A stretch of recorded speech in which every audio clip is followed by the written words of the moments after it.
is college football always going to be about money from here on out? And what does this negotiation settlement between the ACC and Florida State and Clemson have to do with that? And why are we doing this segment? What's up, kinfolk? It's RJ Young. I am not on a step mill. If this is your first time watching the #1 college football show, welcome. Thank you for joining us here. We talk college football year round. If you like what you're seeing, hit that subscribe button, like this video, and answer this question in the comments below. Do you think Clemson or Florida State should be paid more than their ACC partners in the 17-team league that has a scheduling agreement with Notre Dame? I'm curious about that because that's probably what's going to happen. News out of Yahoo Sports by the great Dan Wetzel is that the Florida State, Clemson, ACC lawsuit is going to be settled. What was this thing about? Florida State and Clemson were looking to exit the ACC. Why? Because they looked up and they saw the SEC and the Big Ten are making way more money per team than they are. And as both of those teams have won national championships in the college football playoff era, and both of them have been contenders for the college football playoff in the last 5 years, they believe that they could do better. And one of the ways to do better is to get out of what looks like a deal where ESPN is paying them quite a little less than CBS, NBC, Fox are paying, say, the Big Ten, and what ESPN is paying the SEC. That's true, right? You also signed that agreement through 2036, and you signed that agreement knowing that you were basically protecting, it's the best word to use, the ACC from what happened to the Pac-12. I think that part gets missed in all of this. If George Kliavkoff, commissioner late of the Pac-12, had signed a deal with Fox, with CBS, with NBC, with Apple TV, we would still have the Pac-12 as it was formed. USC, UCLA perhaps would still be gone. Washington, Oregon might still be gone, maybe. But there was a loud poaching going on as this man was basically twiddling his thumb thinking that he could get a better deal than was out there for him to go get. Meanwhile, the Pac-12 goes under, and the ACC, years before this, let's solidify this. Let's make sure that our conference is going to be here for the foreseeable future, no matter what the college football playoff rots and no matter what happens in the rest of the sport. So they signed this deal. This deal is undervalued for what they think that they are worth. ESPN opted into the deal going, we don't care that you think it's undervalued. It's the contract. It's what you signed. It's what we're going to pay. Okay. Florida State and Clemson going, well, what that got to do with us, except y'all are members. And there is a fee that you have to pay to exit the deal, to exit the conference earlier, because where else are we going to be able to make up that inventory? Where else are we going to make up the money that we owe if you do leave? Clemson and Florida State did not want to pay, so they chose to sue. What has been basically 15 months of hand-wringing and lawyers making money hand over fist has turned into what looks like a deal that's going to do a couple of things.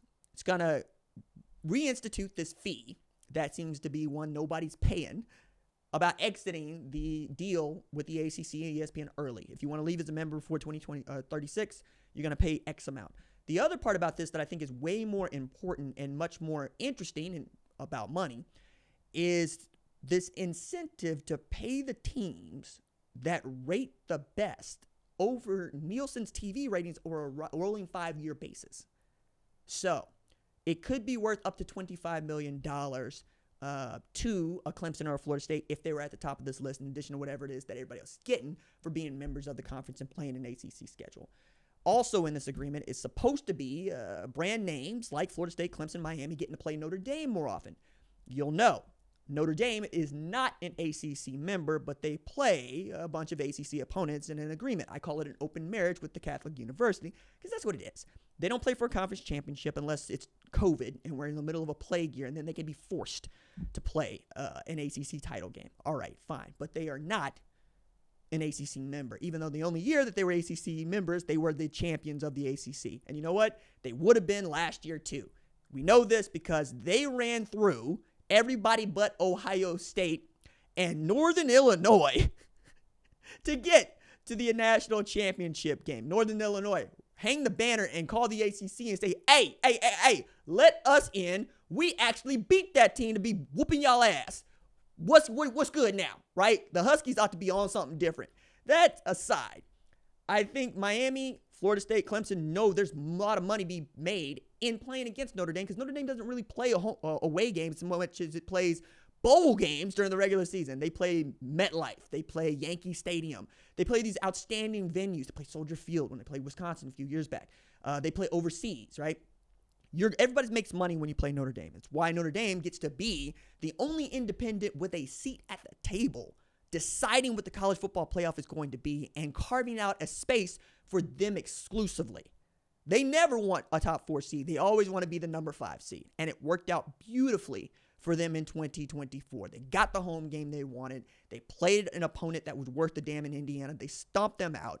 Then they get to play Penn State. They beat them, and they get to the national championship game for the first time since 2012. And they get to keep all of the money that was made during the college football playoff that other programs had to split with the conferences. It's the deal of the century as far as I'm concerned when we're talking about college football, because Notre Dame gets to play on NBC for its home games, which is broadcast television, or Peacock if they're playing a nobody that Notre Dame fans and college football sick people like myself must watch, because I was watching every bit of that Northern Illinois game.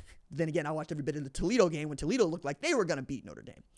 But that's just it. Because Notre Dame has that sort of social cachet and brand recognition in our sport, they get paid for it. That's what the money is about. Florida State and Clemson would like to be seen in that tier.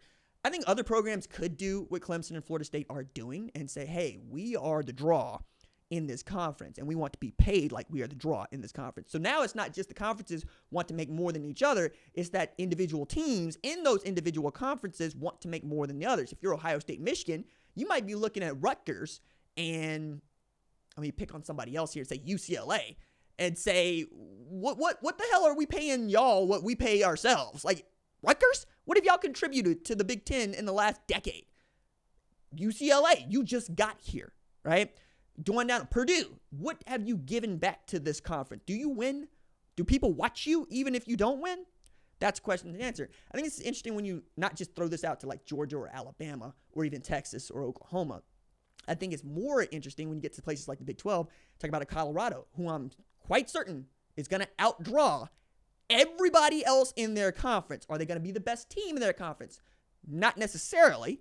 But given what Prime has shown over just the first 2 years of being in that conference, they're the draw. And if they're good, people are going to watch them anyway. So they're going to be the team carrying the Big 12's banner out among people that aren't watching for the standings, right? Are you willing to pay Colorado more if you're a Big 12 member because of the brand recognition they have that's going to boost your conference reputation? Only if it shows that you're going to make more money too, and if it's not going to hurt your ego. And this is a sport that is built on egos that are enormous. My God, pay me $1 more than that next guy, because that's what we do, right? That's how we keep score once we get to the place where you got enough money to live, which is frankly not where 99% of us get to live, right? We don't live in a space where we got all the money we'll ever need. We live in a space where we get enough to get by, and they live in a space where it's about keeping score.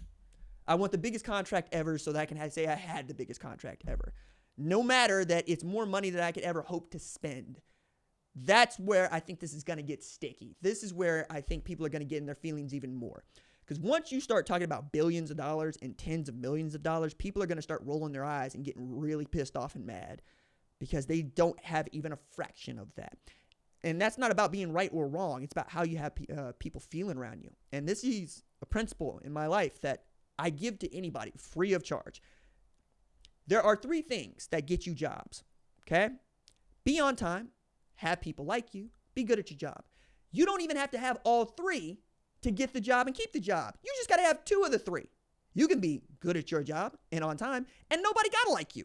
Or you can have people that like you, be on time, and not be good at your job because people like having you around. What you can't do is have just 1 of the 3 or none of the 3. If you are not on time and people don't like you, it doesn't matter if you're good at your job, right? We can't trust you to be here. And when you are here, we don't like having you. It's not a recipe for success. That's what this is. That's why negotiations, when they get contentious, are always bad. People can't feel as if they've won everything because that person on the other side of the table is going to feel taken advantage of, and that's going to show up in the work, okay?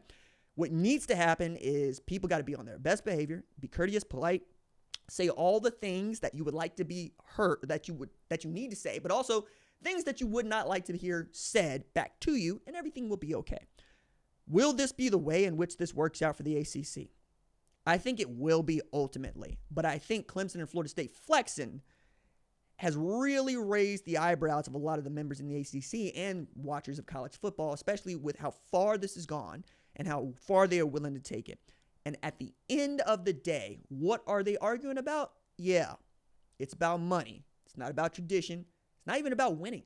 It's about, did I make more money than you?